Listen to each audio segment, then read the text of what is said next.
이 식당이나 마트처럼 생활에 밀접한 업체에서 대체로 낮은 임금을 받고 일하는 노동자들이 크게 줄었습니다.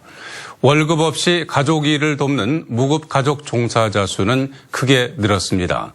경기 침체가 원인이겠지만은 최저임금이 많이 오른 것과도 무관치 않다는 분석이 나오고 있습니다. 한태현 기자입니다.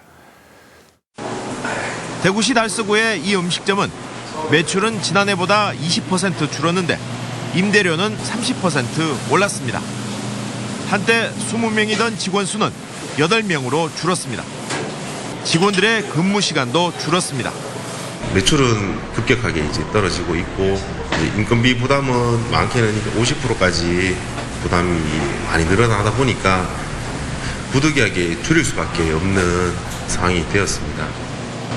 아르바이트 같은 시간제 일자리 구하기도 쉽지 않다고 합니다. 4-5군데를 내가지고 지금 여기 아르바이트가 된 겁니다. 다른 친구들도 다들 비슷한 편이죠. 음식점을 비롯해 숙박시설, 마트 같은 곳에서 일하는 취업자 수가 눈에 띄게 줄었습니다. 실제로 지난달 대구의 도소매 음식 숙박업 취업자 수는 26만 8천 명으로 지난 2016년 12월과 비교해 16%인 4만 9천 명이 줄었습니다. 경북에서도 같은 기간 1만 4천 명이 줄었습니다.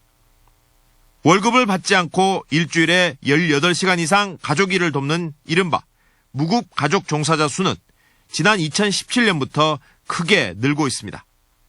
이들의 일자리가 사라지고 있는 것은 경기 침체 때문만이 아니라 2017년부터 급격하게 오른 최저임금과도 무관치 않아 보입니다. 최저임금 영향이 있을 것 같고요.